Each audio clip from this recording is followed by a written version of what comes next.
इहो फ़ैसिलो तय करे निकिरिया त ज़मींदारी पैसा जेके दुकान ते आहिनि सो असीं आजो था करियूं, बाक़ी कासम ते जेके टुटंदा उहे असीं हिन खां चेक वठंदासीं, महीने ॾेढ खां पोइ असांखे ॾींदो पैसा। पंगरियो जी सब्जी मंडी में आरडी ऐं आबादगारनि जो पंजाब वासी लादानी पारां कूड़ा चेक ॾियण ऐं हिसाब किताब में हेराफेरी करण खिलाफ़ मीडिया अॻियां दावूं कयूं। मूं आमी कया, उनजो नतीजो इहो ज़मींदार हींअर बि हिन वक़्तु जावेद आराई मरकाणी उहो ई ₹1 वारो मुंहिंजे पासे में वेठो आहे, चौधरी सुबानी उहो बि 95,000 जो चेक आहे, उहो बि मुंहिंजे पासे में वेठो आहे। खेन मिलल कूड़ा चेक भी साफ़ इनके ॾेखारिया विया। ई 95,000 जो चेक इन खां अॻु में हिकिड़ो चेक मूंखे मतिलबु ॾिनो ₹3 जो, मूंखे चई तूं कासम खे तंग न कजांइ ते आउं तोखे पाण पैसा ॾींदुसि। उहो वरी तक़रीबन 8-9 ॾींहं गुज़रिया, उन वटि आयोसि त मूं चयो हा मलिक ॾे पैसा, पोइ वरी चई मूं कासम खे चई छॾियो कासम तोखे पाण पैसा ॾींदो।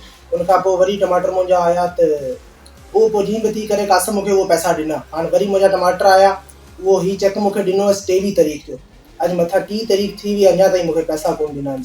प्रेस क्लब में दाइंदे आरटी कासिम हाले पोटो ऐं आबादगारनि सुभानी गुजर जावेद आरई ऐं ॿियनि जो चवणु हो त पंगरियो जी सब्जी मंडी में वापार कंदड़ पंजाब जो मलक ताहिर हिननि खां टमाटर ख़रीद करे पंजाब जे मुख़्तलिफ़ इलाक़नि में टमाटा विकिरो करे थो, जेको गुज़िरियल 2 महीननि खां पंगरियो में कूड़ा चेक ॾेई फरार थी वियो आहे। मलक साहब सां मुंहिंजो कारोबार 2020 खां वठी पोइ 3 साल मूंसां दुकान में भाइवर नुक़सान में कंहिंमें बि हू भाइवर न रुगो कमीशन दुकान जी हर साल ते 30 लख चए, 40 लख चए, 50 लख चए, सिधा पंहिंजा 20 लख 25 लख रुपया अध जा कटियो। हिते दुकाननि ते जेके ज़मींदारी पैसा रहनि उहे टोटल जो टोटल मूंखे भरणा पवनि हर साल ते। पोइ 2021 में बि हिन खया, 22 में बि खया, हिन 23 में बि खया। हींअर 2023 में ताहिर भट्ट जिम्साबाद उन मुंहिंजो घुराए फ़ैसिलो कयो, हुते फ़ैसिलो हिन इहो कयो कसमा कसमी ते त बाबा तोते 29 लख रुपया मलक ताहिर जो कर्ज़ु तोते रहियो, मूं क़बूल कयो, मूं उनखे बाइगत एग्रीमेंट करे ॾिनी। हिन साल भी सब्जी मंडी का सीज़न दौरान हिन 6 करोड़ जा टमाटर ख़रीद कया, जंहिंजी रक़म हिन आबादगारनि खे जेके चेक ॾिना उहे अञा ताईं पास न थी सघिया। आबादगार सख़्तु परेशान आहिनि। हिननि मुतालबो कयो आहे त फौरी तौर ते नोटिस वठी असांखे इंसाफ़ ॾियारियो वञे। Mohammad Haroon Khatti, media the news SD Pangrio. Commission 10% जमे कराए उनजो लाहींदो, बाक़ी ज़मींदारी पैसा न। हींअर मूंसां उन कारोबार कयो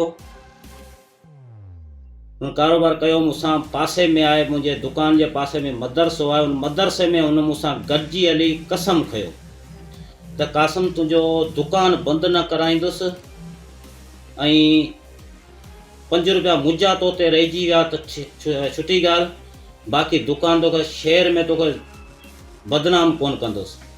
अॼु मूंखे उन दर ते हुन मूंखे बदनाम करे छॾियो आहे।